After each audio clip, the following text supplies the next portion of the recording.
Good morning, everyone, and welcome to this webinar titled The Interests of China and Russia in the Arctic Region, Implications for the Nordic-Baltic countries.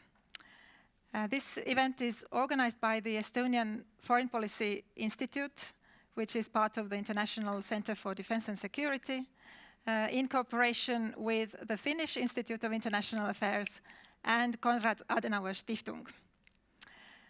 My name is KRISTI. I am the director of the Estonian Foreign Policy Institute, and it is my great pleasure to moderate this webinar during the next 1.5 hours. With this event, we are launching a new research project, which looks at Nordic-Baltic connectivity with Asia via the Arctic. Again, in partnership between the Estonian Foreign Policy Institute, the Finnish Institute of International Affairs, and Konrad Adenauer Stiftung, and involving a number of excellent experts from the Nordic and Baltic countries and Japan. Some of them will speak at this event today. There are others who will contribute to the project.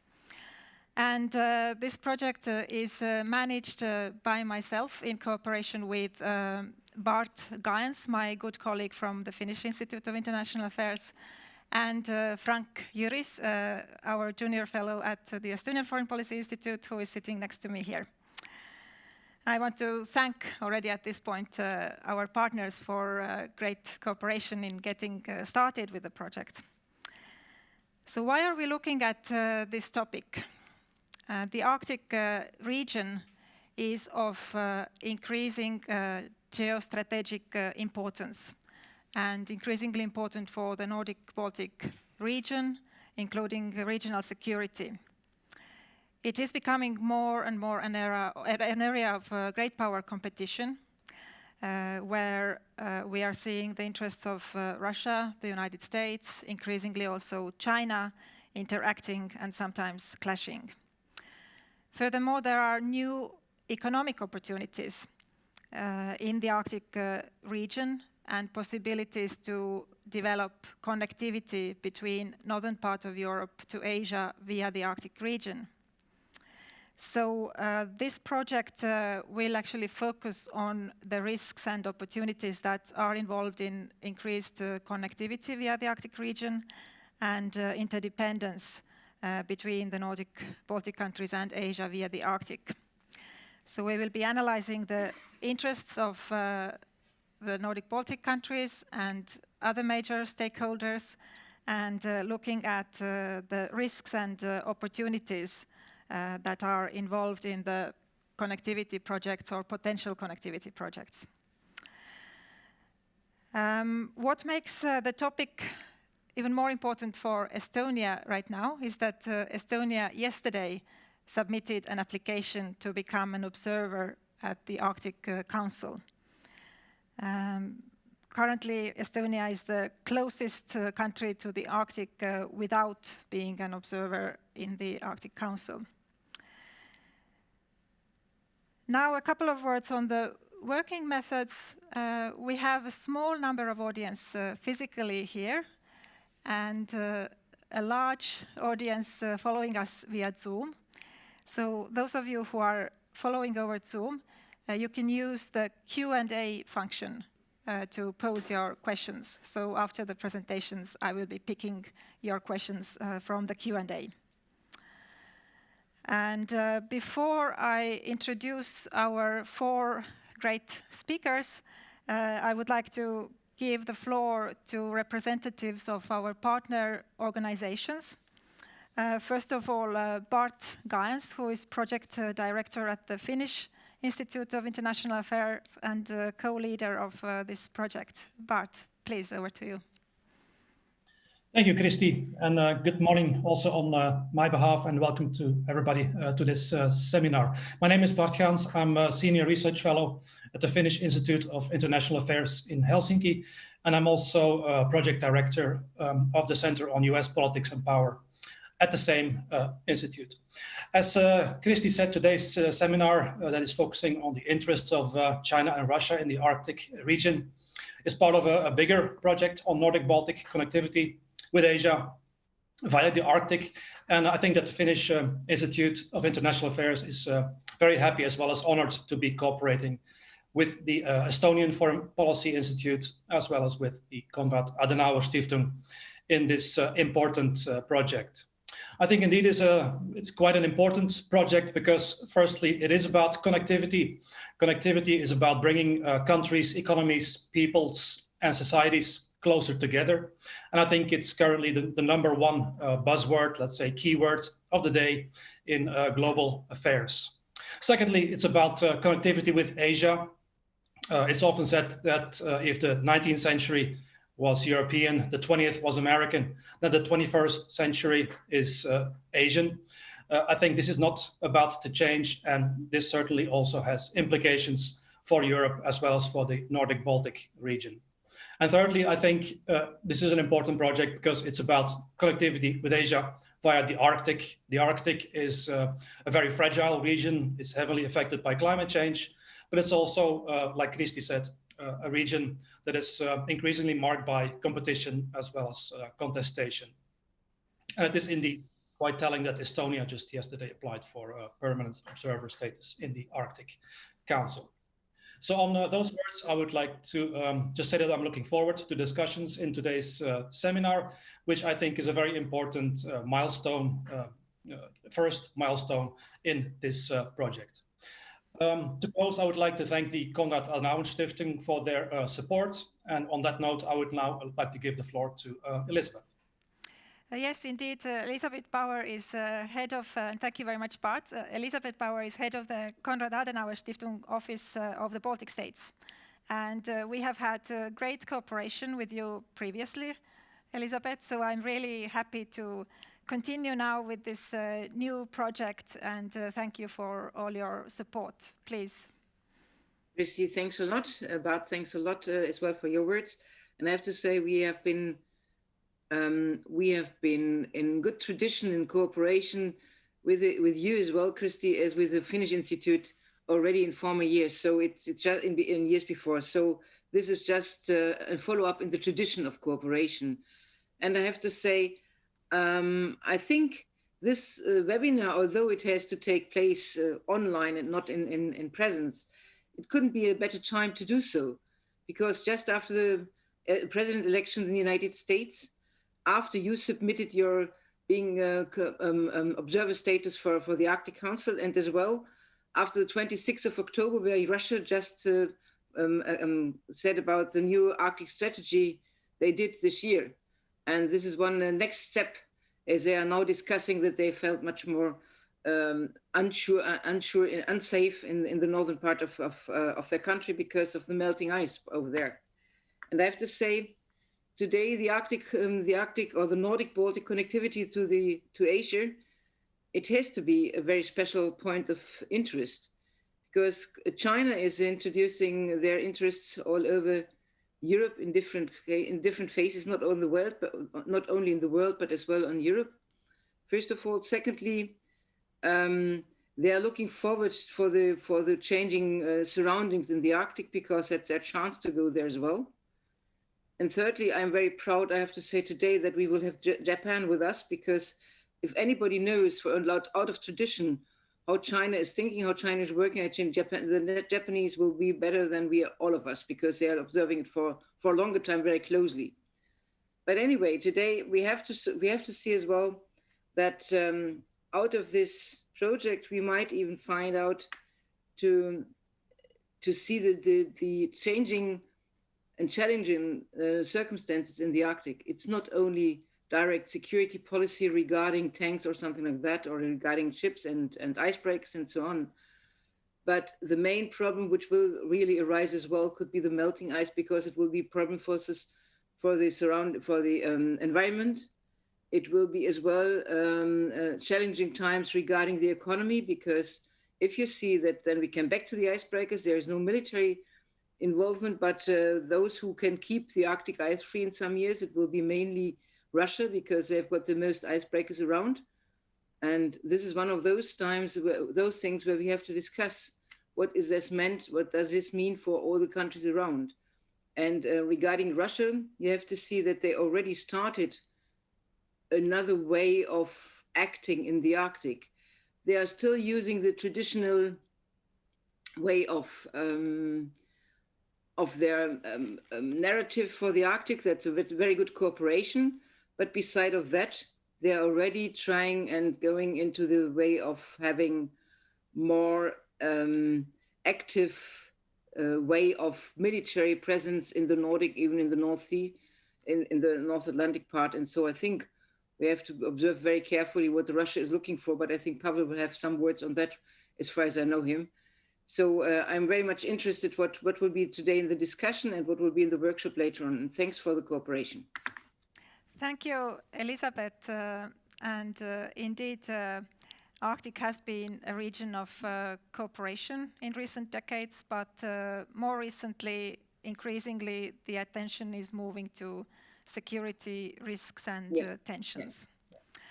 And I also share very much your view that we are very happy to have Japanese colleagues on board. This is a new partnership for us, and we know there is fantastic expertise on the Arctic region in Japan. So we are really happy to have also Japanese colleagues on board. So our speakers today, I'll just name them now, and then we'll introduce each of them when I give them the floor. They are Mark LANTEIGNE, Pavel Baev, Aki Tonami, and Frank Juris. So we will start with Mark LANTEIGNE, who is Associate Professor at the Arctic University of Norway. And as I said before, we are paying special attention to China and connectivity with Asia in the project. China is a relatively new actor in the Arctic. And Mark has been doing a lot of work studying the Chinese interests in the Arctic. So Mark, please, now over to you. Okay, thank you very much. Good morning from very stormy Tromsø, where it's about as closest to the Arctic as you can get, where we're located. I just want to give thanks to both the EFPI and the ICDS and the partner institutions for setting up this event today. And I want to discuss a little bit about how China is beginning to factor into issues related to Arctic engagement. After quite a few years of speculation, China released its first governmental Arctic white paper in January of 2018, and it really brought up a lot of questions about where China's interests are heading in the region. One important point, though, is that the document stressed that no non-Arctic state had the right of sovereignty in the Arctic. However, big underline, non-Arctic states did have the right to engage in partnerships both in the scientific and economic areas. And these are both key points as I'm going to be explaining about how China has approached the region. Now, as was noted, there has been a great deal of attention being paid recently to the potential strategic ramifications of the Arctic's opening, that much more of the Arctic is becoming open to economic development, and that has led to a great deal of interest both in the Arctic and outside to greater engagement. There has been quite a bit of attention paid out of all of the 13 governmental observers in the Arctic Council, hopefully soon to be at least 14. China has definitely gotten the most attention, strictly because of its size and because of its activities elsewhere in the world. And that has created a bit of criticism from some quarters, including from the outgoing American government, that China's goals in the Arctic are more or less framed by hard power. So you've had criticisms levied towards China, but much of the discussion about China's role in the Arctic has been within the realm of maybes and possibilities. China may be sending submarines to the Arctic Ocean. China may be a polar great power. China may ensnare various countries in debt traps. And my personal favorite, the Arctic Ocean might become a new South China Sea. All of these tend to follow into the role of speculation. And I think it's very important to distinguish the maybes from what is actually happening in regards to what China has done in the Arctic over the past few years. And The way of describing that, I would say, is that Beijing has taken primarily a three-pronged approach to widening and deepening its role in the Arctic. Speaking to Chinese officials about what China's priorities are in the region, very often you will hear, first and foremost, the area of scientific research and scientific diplomacy. China's interest in the Arctic has grown quite a bit over the past few years, spurred on primarily by questions of how climate change and environmental changes in the Arctic will be affecting China itself, both in terms of environment as well as China's GDP. There's been all kinds of studies recently in Chinese scientific journals about everything from changed weather patterns, colder winters in Shanghai, changed pollution patterns being caused by changed snowfall patterns in Siberia. So this is very much been a focus of China's interest in the Arctic, to understand the environmental impact there and to understand what might be the ramifications for China. And you see quite a bit of this in China's Track 2 engagement, including trying to develop scientific partnerships with Arctic states, including in the Nordic region, to understand the connections between what is happening in the far north and what is happening in China. One prominent example has been the China Nordic Arctic Research Center, which has been in place since 2013 and has been a sounding board for Chinese and Nordic experts to discuss areas of mutual interest, including in the environmental realm. The second tier, though, and I think this is the one that is getting the most attention now, has been the economic aspects.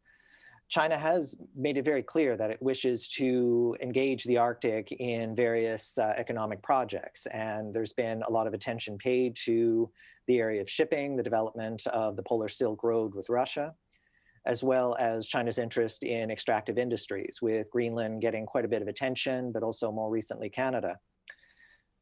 Another point, though, that has slowly started to come to the fore, though, in regards to China's economic interests, has been the area of infrastructure. And this is something which both the Nordic and the Baltic region have looked at very carefully, because some proposed infrastructure projects in both of these regions have involved potential Chinese investment.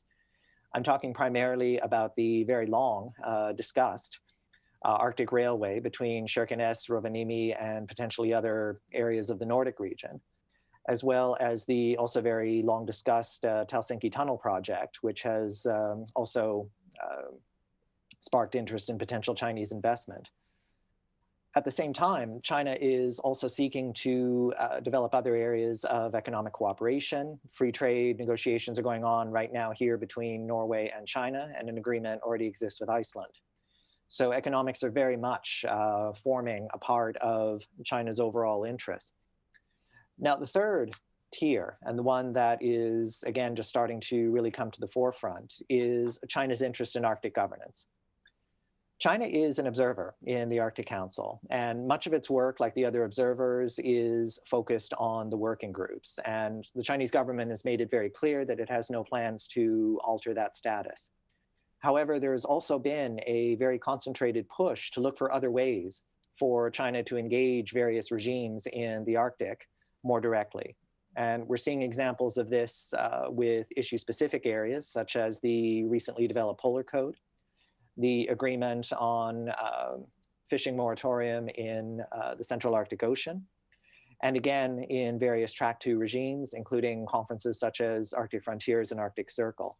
So China's made it very clear that it does want to engage the Arctic and wants to play a part in future areas of governance as they appear. So to conclude, what would be the priorities now for China? This is pretty much the big question, because it's been more than 2 years since the white paper came out. So there's been a bit of a waiting period to suggest, okay, what will be the pattern of China's widening and deepening of Arctic interests? And I think one point that really needs to be stressed is that what China is really seeking now is recognition as a polar stakeholder. It does not have Arctic geography. It does not have any plans on changing its stance towards sovereignty in the Arctic. It has referred to itself, the Chinese government has referred to China as a near Arctic state, which obviously has been controversial in some areas. But I think the most important kind of facet of this is how and whether China might become an Arctic stakeholder, and whether that particular status will be accepted by the Arctic states, including the Nordic and Baltic regions. At the same time, China is still very much a newcomer to the region, as was noted. It is still in the process of collecting a lot of data, not just the obvious in terms of scientific information, but also engagement on various levels of the Arctic. It's one thing to talk about state-to-state relations between China and Arctic governments. It's quite another to talk about areas related to indigenous affairs, to local politics, to local economics. This is something which China is still very much seeking to develop, seeking information to collect. And a third point is that China is very concerned that if we start to see a significant focus on hard power in the Arctic, if we start to see the possibility of a scramble for resources or an increase in great power posturing, this could lead to what some Chinese scholars have referred to as the so-called melon problem, which involves the Arctic essentially being cut up like a melon amongst the 8 Arctic states. And if you're not an Arctic country, you are out of the picture. Beijing has made it very clear that it does not want to see that scenario. So China has been very careful to stress the fact that it is interested in being a stakeholder, being a partner. And right now, much of its diplomacy and interests have been focused on that goal. So to conclude, China's kind of main concern right now regarding its status in the Arctic has to do a lot about identity, about being accepted as an Arctic player and stakeholder. Hard power is certainly a possibility in the future, but right now, I think much of the debate and much of the concern that China has mostly revolves around the idea of norms in the Arctic and identity building in the Arctic. Thank you. Thank you very much, Mark, for this great overview of the Chinese interests and goals in the Arctic. We will be looking at some of the specific infrastructure projects later, and Frank has been doing work on that. Let me just add at this point that one thing we will try to do in the project later is to place the developments in the Arctic region and look at them in the broader context of how the Chinese European relations, Chinese-US relations, the tensions that we are seeing there are possibly affecting or playing out in the developments in the Arctic region. And another very interesting dynamic is the Chinese-Russian partnership, which is becoming closer. And the Arctic is one of the areas where we see this partnership advancing. So now it is time to take a closer look at Russia's interests and how they interact with the Chinese. And the best possible person to talk about this topic is our next speaker, Pavel Baev, who is a research professor at the Peace Research Institute in Oslo. Pavel, please. Thank you very much. Let me start with saying that I am very glad to be present at the launch of this very promising endeavor, and I hope to be able to contribute to its success. And instead of sharing with you the inside of my home office, let me try to share my screen and a few pictures I have prepared. I'm sure it will add to the whatever analysis I can say. When we're looking at connectivity in the Arctic, one of the key questions is about Russia-China partnership, about the compatibility of interests between Russia and China in the Arctic. And my very short answer to that question is they are not particularly compatible. There is a big difference in this interest. There is a far greater gap in the approaches than both leaders, both states want to show. And I would start with a very simple point that Russia is definitely a great Arctic power, an Arctic superpower by every measure you look at it, economic, demographic, military. Russia really is dominating over all its Arctic neighbors. And it's a status it's really enjoying. That's a picture of the new icebreaker launched last month, in fact. As far as in the Pacific region or Asia Pacific region is concerned, it's a very different story. Russia is a very marginal presence there, and the region is definitely dominated by the rise of China. That is an issue here. Two very different pictures in the regions which are in many ways connected. And in the Russian Arctic policy, there have been for quite a few years already, perhaps since the year 2007, when the flag was planted famously on the Arctic Pole, two tracks. The track of cooperation, of economic development, of building partnerships, and the track of military buildup. And it has never been a perfect fit. The developments of these along these two tracks were always in conflict between one another, and it was easier to manage this conflict at the start of the kind of Russian Arctic policy. And in the previous decade, it has become far more difficult as the confrontation caused by the annexation of Crimea and the conflict with Ukraine has escalated. The gap between these two avenues is widening, and in fact, the discourse which Russia is developing, so to say, as an explanation of its kind of Arctic policy reflects this conflict.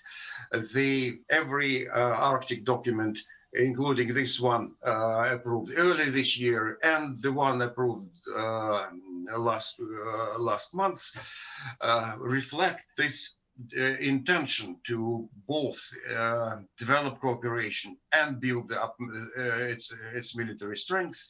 And it's a very assertive discourse. It's a very ambitious discourse with goals set very, very high on both avenues. Very different discourse, definitely. And what we see in China's white paper mentioned above, and in China's statements about the Arctic, were effectively, which are essentially all about Russian track one, Russian economic and cooperative endeavors.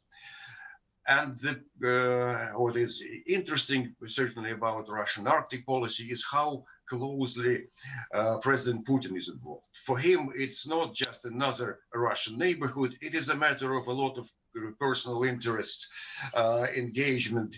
There is a lot of kind of feelings involved in the Russian Arctic policies. And we see that not only in his trips to the Arctic or in his participation in the Arctic conferences. It is kind of really, you can see his fingerprints on nearly every strategy, on nearly every decision related to the Arctic matters. And in particular, regarding the Russian claim about expanding its continental shelf, which is for him a matter of huge personal interests, and claim is now under consideration in the UN Commission on the limits of continental shelf. It will hardly be resolved anytime soon because there is a clash. But nevertheless, this is something where a lot of personal prestige is involved.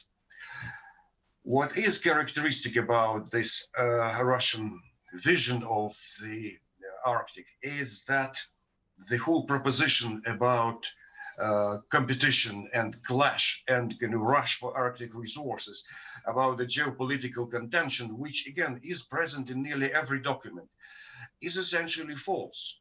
There is no rush for Arctic resources as such. The kind of longer we look at this map, which is kind of the only one, and it was developed in the United States by National Geological Survey back in the year 2007 and 8, the more we see that these resources are hard to get and not particularly attractive and cost inefficient to develop. So the whole kind of idea underpinning Russian Arctic strategy that there is a treasure chest of resources there and Russia need to guard its stakes there is not particularly correct. It's really far from reality and departs further and further. And here comes China.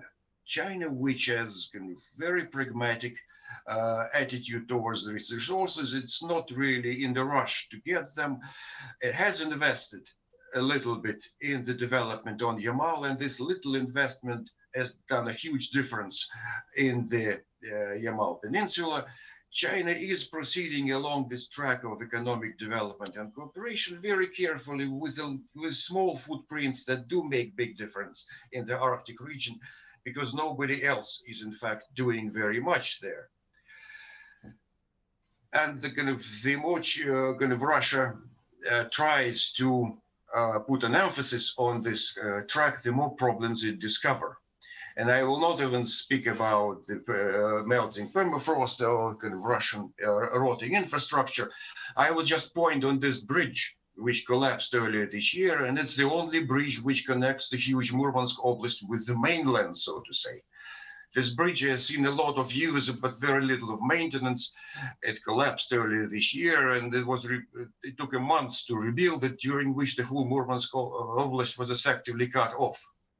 And that is a typical feature of Russian infrastructure. So on this track of economic development, problems for Russia are huge. Need of investments is colossal, and China is not really interested in helping Russia much with that. And it is a very different feeling for Russia on the military build-up track. It really feels that here is the main strength that Russia has. Here is a kind of this, the assets, the instruments, the opportunities where Russia is set to exploit. And every time Putin speaks about this strategic posture in the Arctic, he describes the confrontation there in the military strategic term as really acute and escalating and kind of growing, which is in many ways a self-delusion. Yes, kind of Russian military build-up in the Arctic is step by step answered by some preparations on the NATO side, but it is essentially a self-propelling proposition, a Russian military build-up. And it's not a risk-free proposition. Even on the main elements, so to say, of this track, on investing in the strategic nuclear capabilities and the fleet of nuclear submarines, there is a lot of risks involved, and not only on the Kursk, which was kind of the very beginning of Putin's era, but also with testing new weapon systems. And in the year 19, we had two very clear signals about how risky this is. But in Russian military strategy, the capacity for taking risk is seen as a big advantage Russia has. In this military build-up, what we see is a big shift towards the east. And Northern Fleet now has a new, very cute icebreaker for the first time ever, because the Northern Fleet in the good old Soviet times, much stronger than it is now, used to kind of always travel west into the Atlantic. It is a new task for it, a very hard one, in fact. And we see a chain of new and rebuilt bases appearing on along the Northern Sea route. The bases which are kind of rather modern. You look at them, they're pretty cute, but nevertheless, kind of heavy maintenance. And 11 months every year, they are sitting there doing nothing, in fact, except for 1 month when they train. And that's about kind of the main thing which is happening along the Northern Sea route. And it's not at all what China wants to see there. China wants to see much more invested in civilian infrastructure, in navigation, in every kind of possibility that makes this Northern Sea route more accessible and not particularly defensible, as kind of Russia seeks to make it. And besides, the Northern Sea route is certainly the building up of Russian military strength at its core in the Barents region on the Kola Peninsula. Every year now on the military parades on the Red Square, you see the military equipment painted in the Arctic camouflage. And indeed, kind of this military build-up there continues. It's very hard to see what is the kind of main proposition underpinning that. But certainly Russia has reached a point in this bastion where it is in the position of strength which kind of it gained through a lot of investment. And it's very difficult to find any political advantage from this position of strength. How to harvest the dividends from these investments? That's a big question for Russia. And the picture I have there in the bottom is in fact Spitsbergen, one of the abandoned Russian settlements there. But Spitsbergen, in this question mark about how to use the position of strength, is definitely one of very possible and achievable and feasible targets. And that's my last slide and my big question: how sustainable is this whole Russian military build-up in the Arctic? Answering this question, we don't only need on the kind of Russian economic posture at the moment. Every country is now in recession. Financial resources are shrinking, and Russians need to kind of decide where to really to put the investment. It's also a new strategic reality. The picture there is certainly, fortunately, not from the Arctic, but from the Caucasus, from the battles around Nagorno-Karabakh, which, as of this morning, has finally stopped. That was one point where Russia suddenly discovered the shortage of available military power. Yes, it has kind of deployed their 2,000 peacekeepers as of this morning, but it is a rather considerable part of the whole Russian deployable kind of rapid reaction capabilities. There is a big underinvestment in the Russian military posture towards the Caucasus, towards Central Asia, towards the Asia-Pacific region, not to mention Syria even. Yes, kind of Russia has an agreement of building a naval base in Tartus, but where is the base? It is still not built. With all these demands coming on the Russian military, is there rationale for continuing military build-up in the north? Every kind of rational strategic choice would say we need to invest elsewhere. But the rationality of decision-making by the Russian decider, who is in long isolation, is a big question mark. What is important here is that China is pressing very clearly and very consistently in the direction of kind of reducing military confrontation in the Arctic, of kind of shifting priority and attention to the first track of economic cooperation and development. China doesn't want to see any new Russian capabilities in the Arctic, knowing that kind of NATO will be forced to reciprocate. And that's not really part of kind of Chinese designs for the Arctic. So the pressure from China on Russia to reduce its emphasis on the strategic competition in the Arctic is in fact the best hope we have in the West about easing the tensions, about shifting attention back towards the peaceful development there, about kind of convincing Russia to make the rational strategic choice. And I'll stop there. That's my 10 minutes. Thank you very much. Thank you so much, Pavel. As the first two presentations made clear, the Chinese and Russian perspectives and approaches to the Arctic region are very different. They are very asymmetric. We see this heavy reliance of Russia on military strength, but also the increasingly more pressing question of whether this is sustainable. And on the other hand, both of the first speakers emphasized China's interests in the economic opportunities. Here, one question to be discussed later on is yes, China has been viewed for a long time as an economic partner, but the more recent discussions we are having in Europe and even more in the US is actually seeing China as a much more difficult player and assertive and even aggressive player in international affairs. So what does that mean for connectivity via the Arctic? And is there something else in Chinese goals in addition to the interest in economic opportunities. But now let's move on to our third speaker. China is not the only Asian power that is interested in the Arctic region. Japan is an important player as well. So we will now be hearing about the Japanese perspective on the role of China and Russia in the Arctic from Aki Tonami, who is Associate Professor at the University of Tsukuba. Thank you very much for joining us, Aki. Thank you, first of all, for this opportunity to present, particularly to Estonian and Finnish Institutes of International Studies and Konrad Adenauer Stiftung. It was a little bit difficult to discuss, actually, Japan's interest in the Arctic because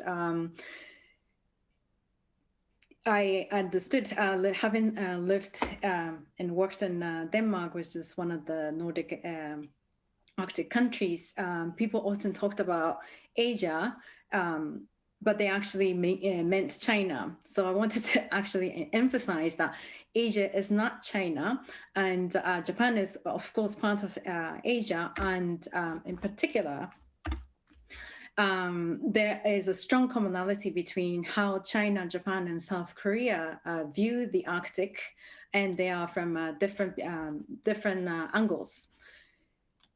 Japan is, of course, the third largest economy in the world, neighbor to China and Russia, and is also an ally to the United States. So we are, on its own, carefully watching the changing security environment in the Arctic. But when we look at China, Japan, and South Korea, all these three countries actually look at the Arctic in relationship with their relationship to Russia and the United States, as well as the relationship among China, Japan, and South Korea. Latest kind of angle to this is Russia's level of willingness for more dependence on China. Another common characteristic of China, Japan, and South Korea is that they are what's called developmental states. So this word is, it can be defined differently, but basically you could understand them as having state-led macroeconomic planning. And they have strong state intervention, of course, with a varying degree between the three countries. But with extensive regulation and planning. So central governments do matter in China, Japan, and South Korea.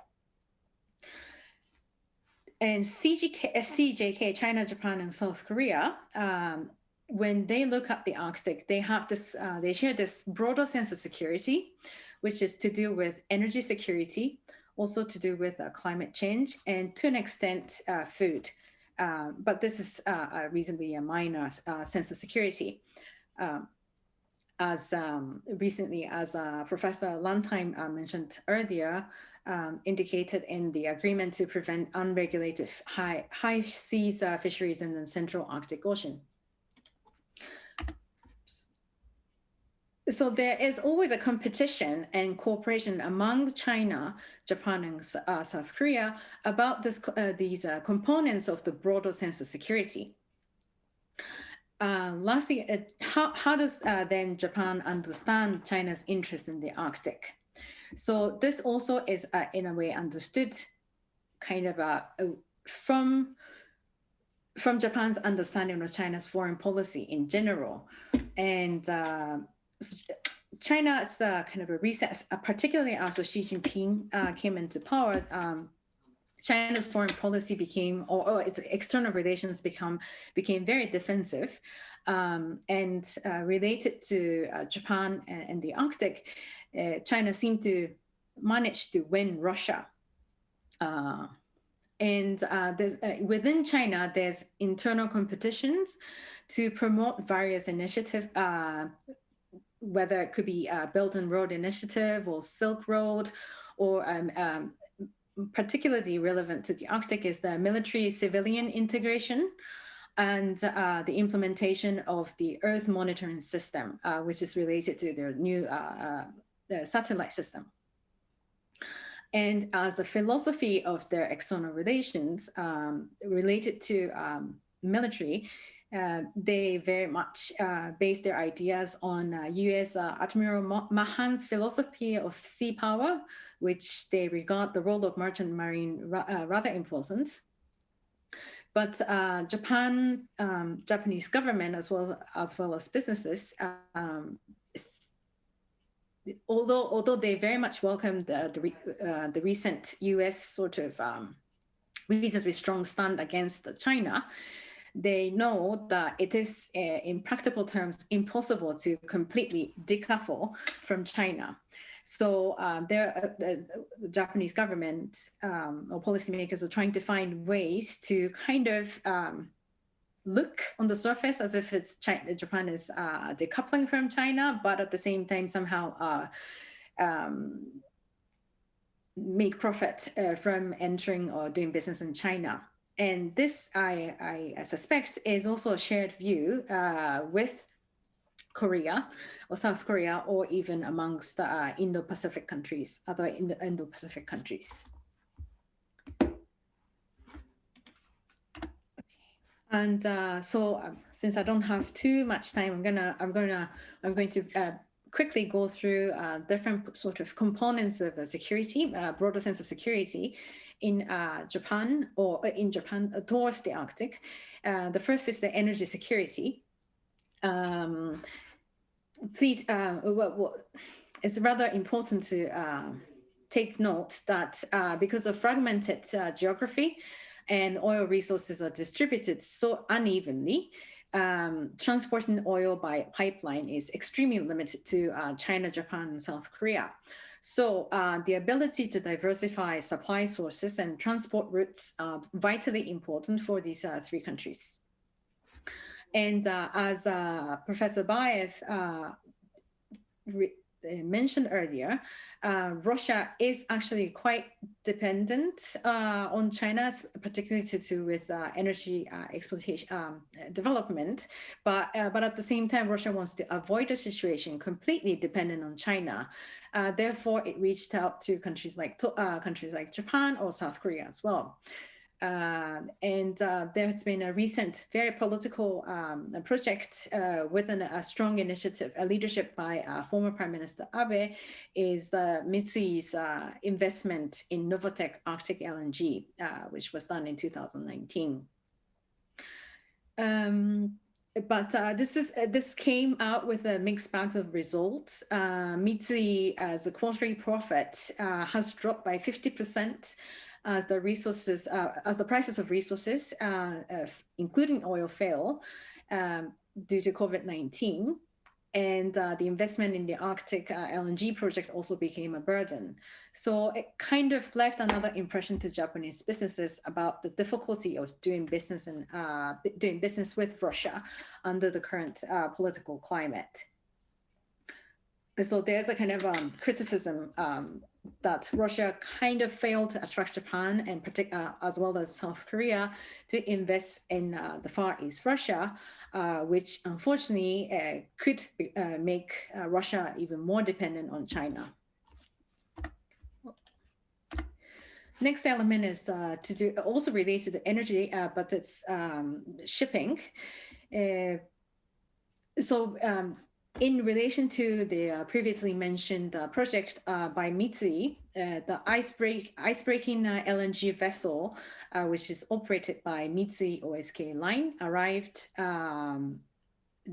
just in this June 2020, carrying LNG from Yamal. So that is considered one of the success story. And Hokkaido, especially Tomakomai in Kushiro, has been active in inviting container shipping business for a while. There's been a trial with COSCO Shipping to import wood materials to Hokkaido from Finland that arrived in September 29, last year, 2019.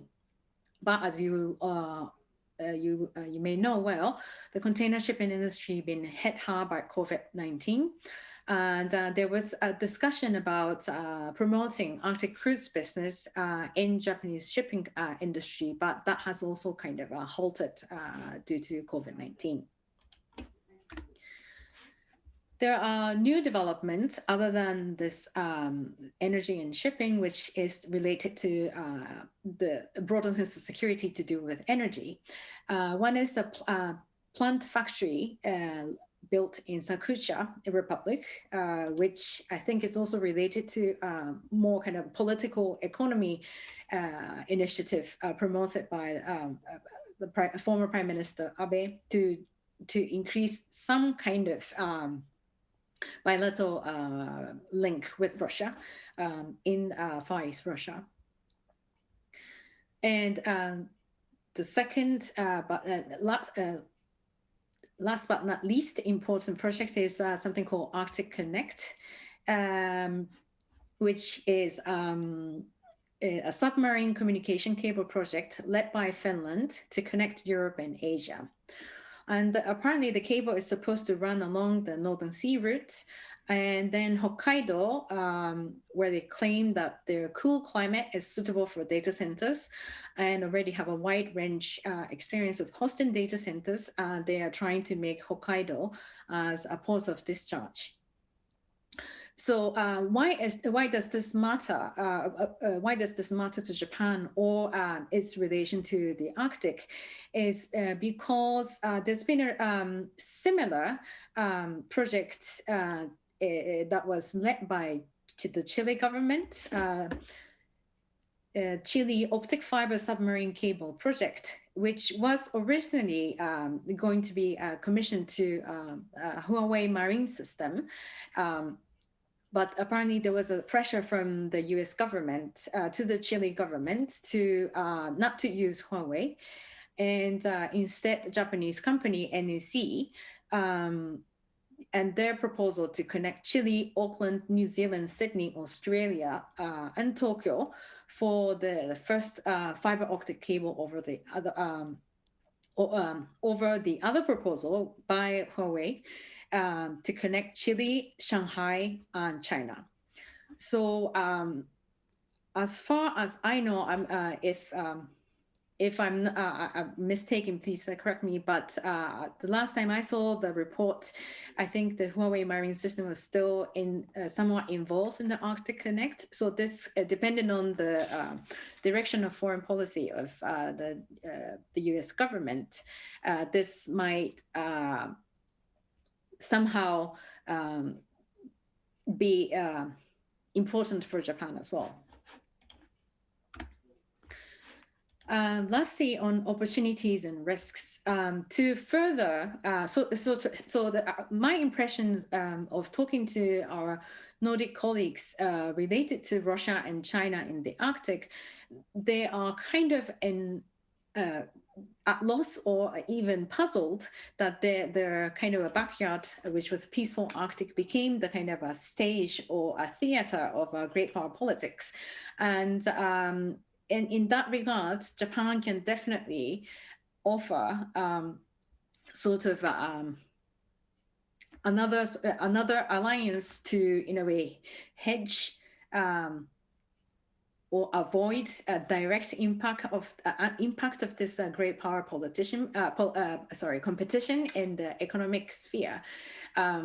And there are, I think, three potentials. One is the EU-Japan EPA, which entered into force in February 2019.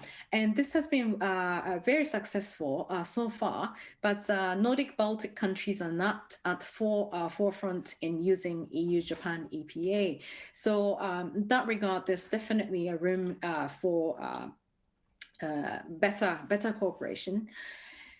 And the second element is data protection. The European Commission issued adequacy decision on Japan in January 2019. And this is the first adequacy decision since the GDPR entered into force and first mutual decision. So it is possible for to move data freely between EU and Japan, but it is questionable whether it is fully utilized. The last point is related to what I mentioned earlier about the Arctic Connect and scrutiny regarding the repercussion of using Huawei marine system in this Finnish-led project.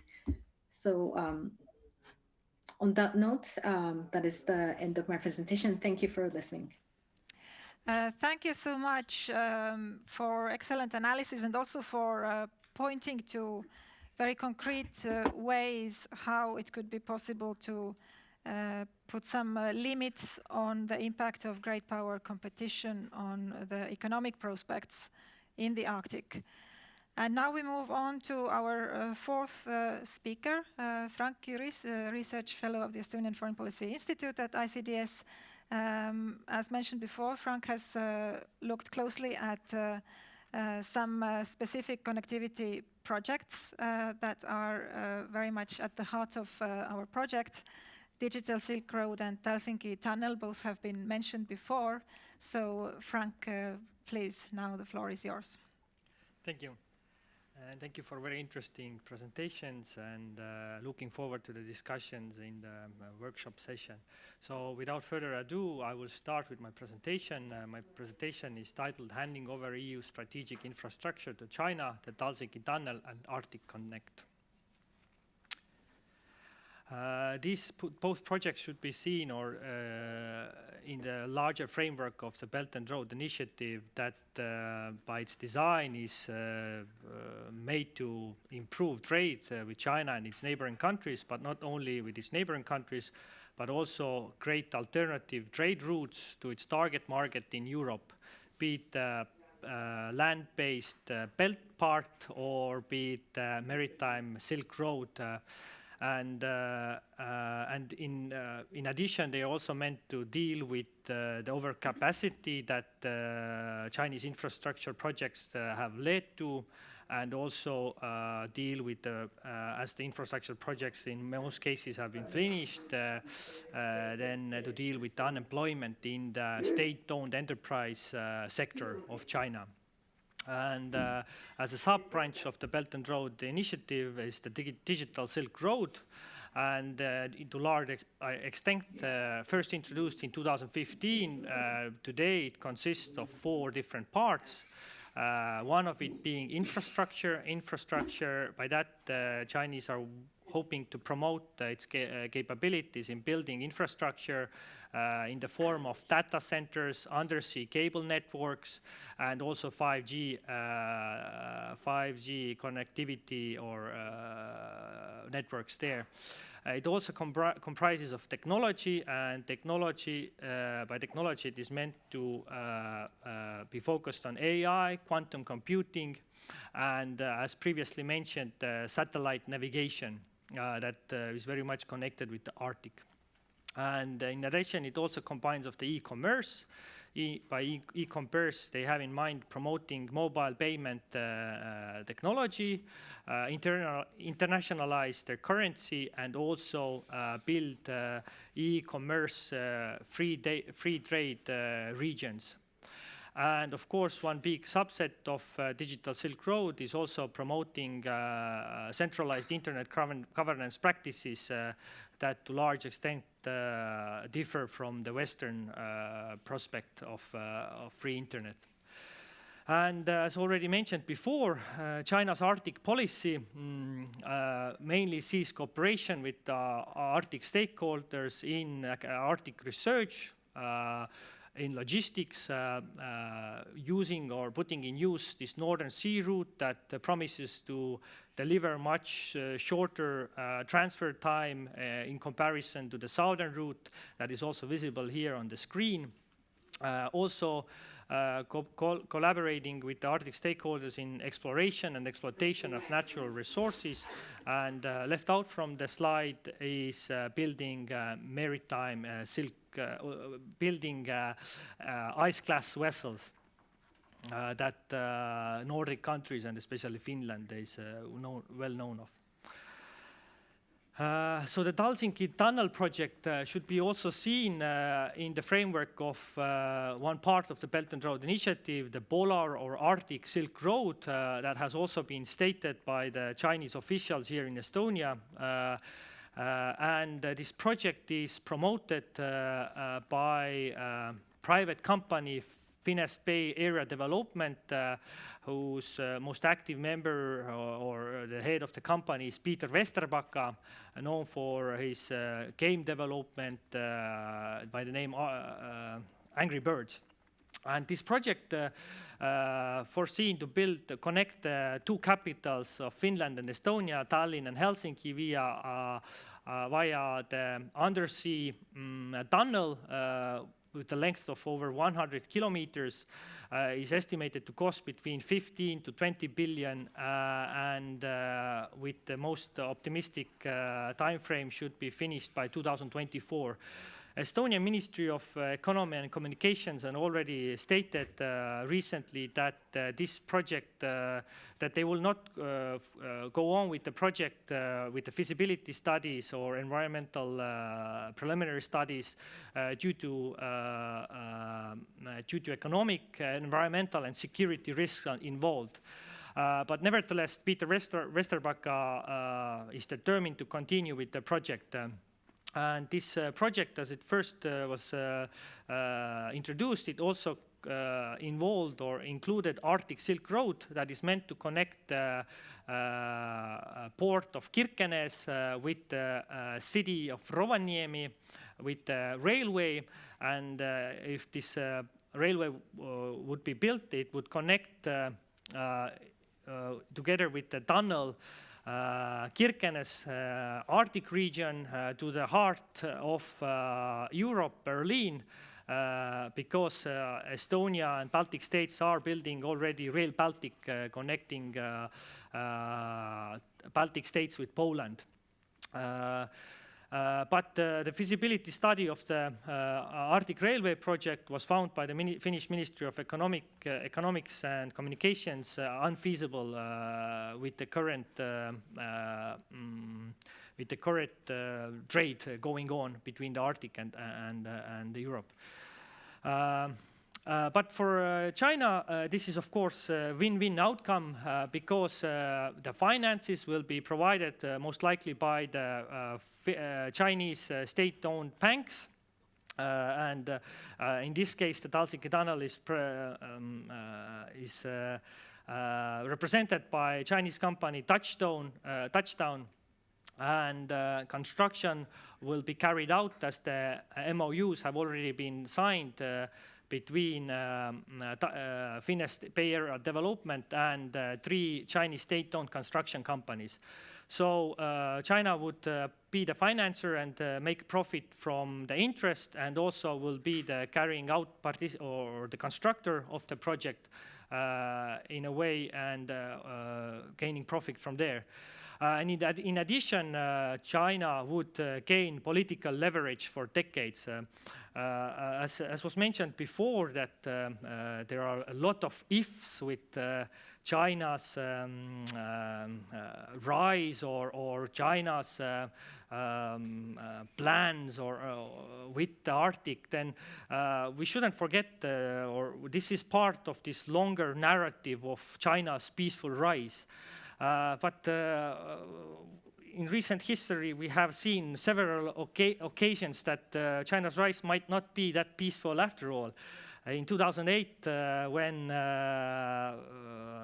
Liu Xiaobo, Chinese dissident, was given the Nobel Peace Prize, Norwegian salmon faced difficulties in accessing Chinese market. And in 2011, Estonia faced similar difficulties when high politicians, high officials met with Dalai Lama, and in that case, Estonian dairy products face difficulties accessing Chinese market. So there are several cases.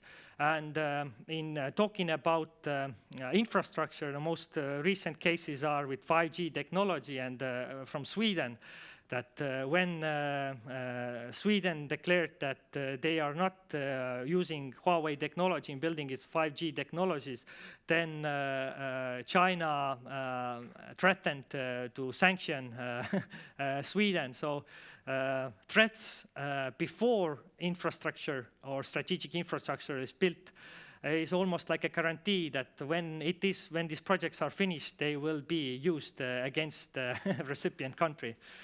And one aspect to pay attention to is China's defense white paper that was published in 2019 that says that in order for PLA, People Liberation Army, to protect its interest overseas, by interest they named institutions, organizations, and people, they have to deploy, or they have to build up far seas or capabilities. By that they mean blue water capability or blue sea capability. It means to be able to project its power to far seas. And one big part of it, as stated in the white paper, is to build or develop overseas supply points. And it's very likely that China will follow the twin-tracked solution in this part, building the military bases in the countries with more favorable governments like Djibouti, and follow these dual-use facilities in countries where the governments are more cautious. Interesting to pay attention to is that China already has stakes in 12 different European ports, and might be even bigger the number now with coronavirus and difficulties in maintaining ports. So without further ado, to the next project I've been researching is the Arctic Connect. Arctic Connect is planned to connect Europe with Russia, and this is promoted by Finnish state-owned company Cinia. And in 2016, Cinia chose Huawei Marine to be the provider of the platform of the subsea internet or data cable network. In current case, when I started the research, then Huawei Marine was majority stake was owned by Huawei, but today this has already changed, and the majority stake shareholder is Hengtong Optic Electric, which, as I researched in the paper, has developed dual-use undersea observation networks. On paper, they are said to be mainly for scientific research to analyze the environmental developments undersea, but this technology that can be used for undersea surveillance was already developed, I think, in 2006, and this technology is called DAS, Disruptive Acoustic Sensing, and it was developed by a company, British company, Genetic, mainly to surveil submarines moving or submarines movement underseas. So if this project is finished or built by using Hengtong Optic Electronics technology, then China will improve its capabilities in geostrategically important Arctic region. It will enable its data collection capabilities because, according to the 2017 security law, Chinese companies have to collaborate with intelligence institutions and share their data. And if this project is finished, then great amount of data will travel between Europe and Asia, and China will have an access to it.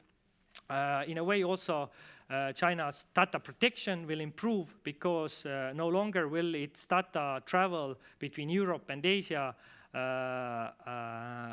via the southern route as depicted on the map, and which it does not control. And of course, undersea surveillance, as mentioned already, this disruptive acoustic sensing that can be used in these undersea data cables. Besides of transferring data, they can use for acoustic sensing. And China has been developing acoustic sensing capabilities, undersea acoustic capabilities since 2012, if I'm not mistaken, in South and East China Sea. In conclusion, Chinese infrastructure projects carry, besides economic aims, geopolitical outcomes, which should not be disregarded in the pursuit of EU strategic economy. And I would recommend to read my papers if you are more interested. Thank you. Thank you very much, Frank. This gave us much more detailed view on what exactly is at play in the infrastructure projects that China is interested in developing in the Arctic region. Now we have 20 minutes left for discussion. Let me remind again those of you who are following us over Zoom, please post your questions in the Q&A function of Zoom. And of course, those of you who are physically here are invited to ask your questions to our speakers. But I would like to start with one question to all of our speakers, myself. Although the focus of this event is on the interests of China and Russia, of course, it is in order to understand the role of these two major powers, it is also important to look at the role of the Western actors. So how do you see the contribution of the United States, which has been showing increasing interest again in the Arctic region after having been much less interested during the post-Cold War era? How does that affect the dynamics in the Arctic? And another player, of course, is the European Union, which is now paying a lot of attention to kind of developing its own approach to connectivity with Asia that would be sustainable and rules-based. So how does that shape then the possibility to develop the economic opportunities and peaceful cooperation in the Arctic? And let's go in the same order. Mark. Thank you very much. Very good questions. Regarding the United States, well, we are now seeing great potential for a significant policy shift when it comes to the US and the Arctic. Since the middle of last year, we saw signs that the US government was taking a much more hard power approach to the region, identifying great power competition as the major security challenge in the Arctic as opposed to climate change. Now, it's already apparent that the incoming government will be reversing some policies regarding climate change and US engagement of the Paris Accord. So it is very possible that we'll begin to see the US become more engaged in dealing with the security problems relating to climate change and its effects on human security, issues more on the local level. So there's going to be a bit of a wait and see as to how those changes are actually going to manifest themselves. And I think one test will be coming up early next year with the next Arctic Council ministerial in Iceland to see how US policy might change as opposed to what happened last year. The European Union as well has been trying to, as you pointed out, been really trying to develop its own approach, stressing not only connectivity, but multilateralism. And it has been much more interested in engaging major Arctic players in kind of reworking its policies towards not only scientific engagement, but also, as with others, economic cooperation. So again, it'll be very interesting to see how this evolves. Thank you. Pavel? Well, I am not particularly optimistic about positive changes in the US policy. I think that the proposition that China is a major competitor, that China is a strategic adversary, is bipartisan and very deeply rooted in American political discourse in the policies. So it's not really Trump's idea, one of his ideas. He only added kind of color and predictability to this whole pattern. But my suspicion is that we will see probably more consistent, probably more determined efforts from the United States to oppose Chinese advances in every direction. And I am not, how to say, in agreement with that. And I'm trying to argue with my colleagues from the Brookings Institution that South China Sea is one thing and Arctic is entirely another. There are kind of great opportunities to connect there than anywhere else. And my particular worry in this respect is a possible American, so to say, so-called freedom of navigation operation in the Arctic, which is becoming more feasible because there is less and less ice in the eastern part of the Arctic from the Barents Sea kind of going into the Chukchi Sea. So we don't need an icebreaker to perform this operation. With icebreakers, probably United States need to invest in that, not as a matter of strategic competition with Russia, but as a matter of their own needs and requirements. The old workhorse Healy is really not good for much. So my worry is that we will see continuing competition between continuing effort from the United States to block any Chinese even peaceful, even kind of research-oriented advance in this region. And I am not happy to see that. And one hope that may, in this regard, counterweigh all this kind of prevalence in the United States to see competition in really great power terms is the European Union. I hope that the new US administration will really invest in improving and developing, upgrading, modernizing ties with the European Union. We'll stop to see that as the same kind of competitor and adversary as China, as sometimes we have heard in Washington, D.C. in the last few years.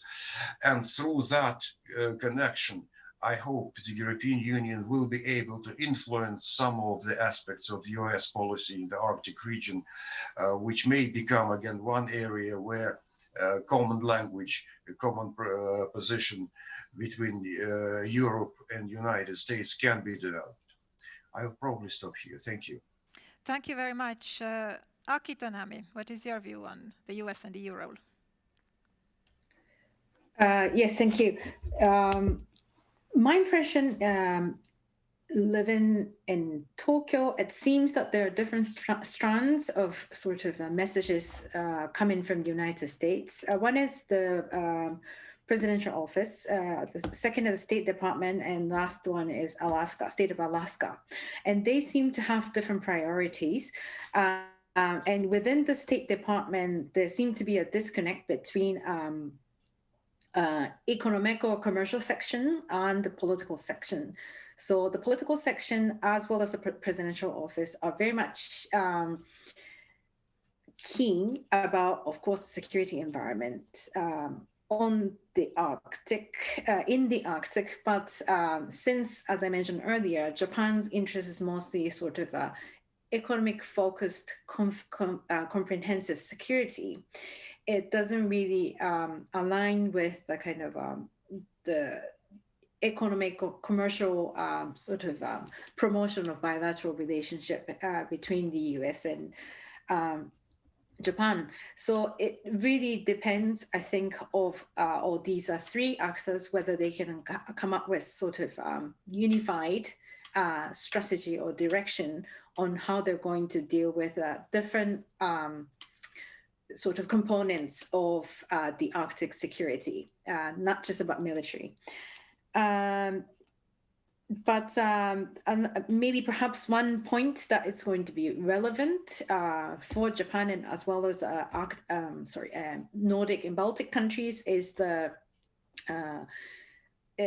pressure coming from about the economic security. So there's been a very quick move to tighten foreign investment in Japan, or screening of foreign investment, as well as purchasing of land by foreign actors, really close to security-related facilities like self-defense force bases. So those kind of, it's not directly related to Arctic security, but it can be something that can be interpreted in the idea of economic nationalist or / economic security point of view might influence the Arctic as well. About the EU, I can observe that there's a strong initiative by EU representation here in Tokyo about connectivity with Asia, but it's mostly led by, I think, representatives from the Netherlands or Germany in that regard, and then they're not so far yet the most sort of vocal actor in promoting EU's Arctic policy. So once again, it also depends on whether that sort of a conversation between different sort of policy sectors, policy priorities can happen. Then it would definitely, it's going to be very, very significant, but not yet. Thank you. And now, Frank, please try to be brief so we can take a few more questions. Sure. I would like to say that Russians' actions in again deploying their troops into the Arctic region has actually had a good impact. It has increased the cooperation between the Nordic states vis-a-vis security-related issues. Just recently, they signed like an agreement to cooperate more closely in the Arctic. But economic fields, I think there are other possible solutions to using technologies other than what the Chinese companies provide. For instance, market leaders in these subsea networks are actually Finnish company Alcatel and before mentioned Japanese company NEC. So I think we should more closely work together with like-minded countries to defend our interest and also our autonomy in a way. This is what the EU is actually working a lot on nowadays. Now I have one question via Zoom and one from the audience. I will group them together. The question from Zoom is from Raivo Vare, who is a foreign policy expert and former minister of Estonia. And he asks about what is the economic potential of the Arctic maritime route. What could be the estimated volume of freight, let's say, in 25 years? So that's one question, whoever wants to pick it up. And then another question from the audience comes from James Scher, a senior fellow of the Estonian Foreign Policy Institute at ICDS. Do I need a microphone? Yes. You will get a microphone in a moment. Thank you. I have one concern which has actually been amplified by the discussion we have had so far. There is a tendency in approaching this issue and some others to adopt a binary approach, either to emphasize hard power and military objectives, or to emphasize economics and cooperation. Well, there are other dimensions of geopolitics and national power that are not military, and that some of you have mentioned. There is such a thing as economic dominance and a competition for it. There is such a thing as political leverage, which is not dependent on hard power. And these dimensions also seem to be at play from what all of you said. So if any of you would like to sharpen that and add to those dimensions and make them more explicit, it would be useful. Thanks. Thank you so much, James. This is an excellent point. And actually, one thing that we will be addressing in the project it has been this post-Cold War era approach that economic cooperation is something that is win-win and kind of always peaceful and promoting cooperation and security. But one concept that we will be discussing later on in the project is geoeconomics, and the understanding that actually economic tools are becoming increasingly important for major powers as a tool to promote their interests. And for smaller powers, it creates, or not only smaller powers, also bigger ones, it creates new vulnerabilities if others want to, so to say, weaponize our dependencies and use them against us. So this was an excellent question. But now let's have a round of answers. This will be the final round. So please, all the speakers, pick up whatever questions, and also if you have any final remarks, this will be the moment to say them. And let's go in the same order. Mark, please. Okay, thank you. I'll just make a quick comment regarding the last point about different types of geoeconomics. One point which is relevant here, it's not a big surprise that there is a considerable north-south political divide here in Norway. And one of these issues has to do with areas of Arctic development and infrastructure. So the discussion about the Arctic Railway, the discussion about Chinese investment, you're seeing a very significant kind of north-south division over the politics and economics of that. So I'd say one area which also is key when looking at the question of geoeconomics is not only, again, looking at it from a state-to-state viewpoint, but also China's diplomacy more on the sub-regional and local levels. And I think we're seeing considerable differences of views, differences of opinion once you get away from Arctic capitals. Thank you. And now, Pavel. Yes, I think that the two questions are in fact connected, and they are connected primarily through the Northern Sea route, so to say, Sevmar-Put, which is now a new big point in Russian Arctic policy. As, I don't know, 5-6 years ago, it was all about resources, about offshore drilling, exploration, finding new oil and gas fields. This is definitely on decline, and I don't think it's going to revive because these resources are too hard to get and too economically inefficient, so to say, and there is considerable pressure to avoid further exploitation. Sevmar-Put is a different proposition, definitely, and hopes about turning it into a major transport corridor are not without ground. I have heard these hopes 10 years ago, and at this moment, you can very clearly see that through the 10 years, no major increase in transit over Northern Sea route has happened. Transit has much increased over newly modernized Suez Canal, and so the Indian Ocean. The hopes for the destination traffic, on the other hand, are definitely more serious, because destination to Yamal is is a major increase, and certainly LNG from Yamal is a key thing.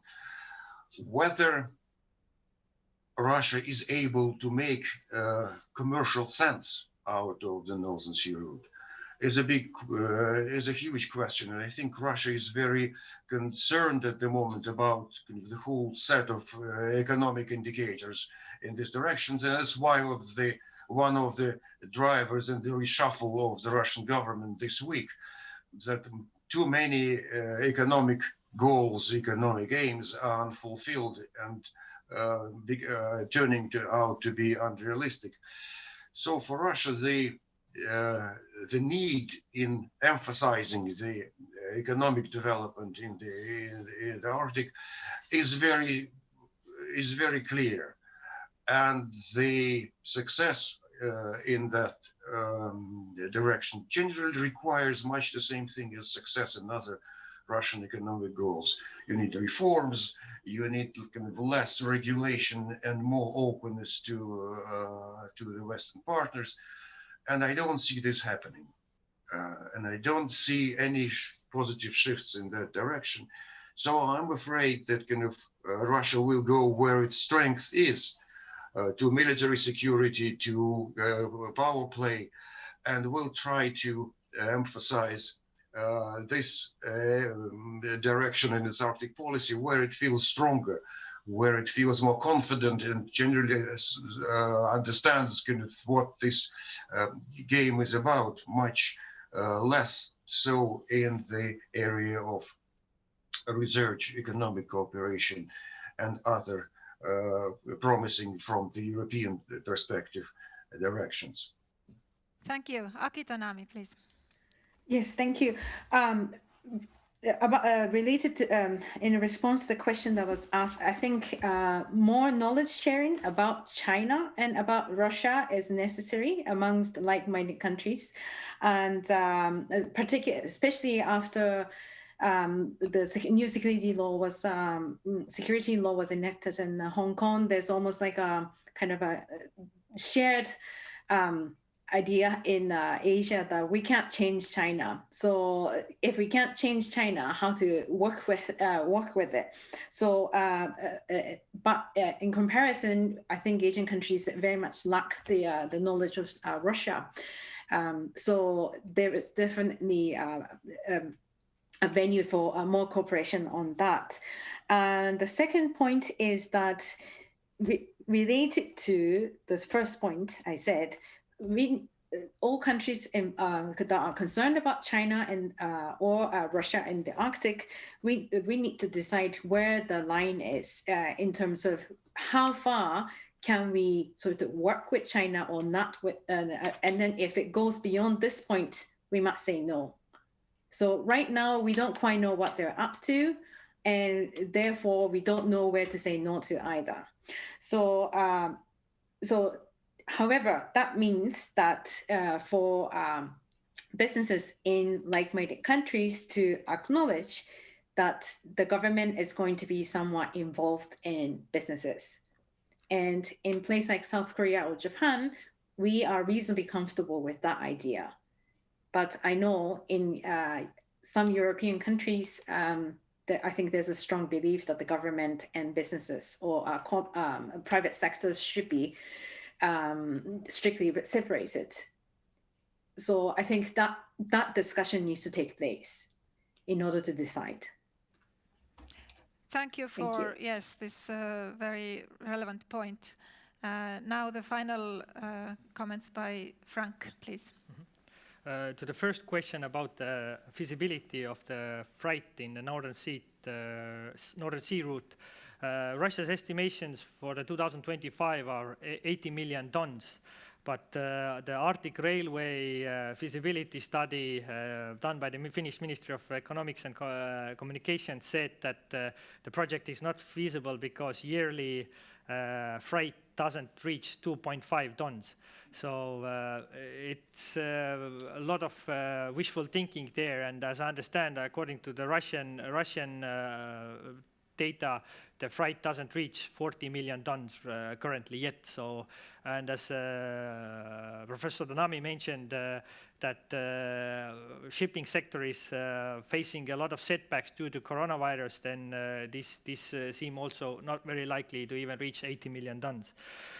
Talking about the competition, I really like that Professor LaTen mentioned the regional divisions between south and north in Norway, and these regional divisions also are inside European Union, because majority of member states or not only states but also companies are always afraid of missing the train, missing the good opportunity of doing business with China, and in order to not threaten the access to the Chinese market, they are willing to make compromises. In long term, it is not feasible or a good strategy that will definitely weaken our position and our future prospects. So thank you. Thank you so much. Now it is time to thank all the speakers for your great contributions. Thank you to the audience. This was an excellent start to our further work on the economic opportunities and security risks and how these two are intertwined. related to connectivity via the Arctic region. So we look forward to further cooperation and future events. This event will be shared soon on YouTube, so it can be watched also later and shared with interested colleagues. Now it is time to conclude this seminar. Thank you.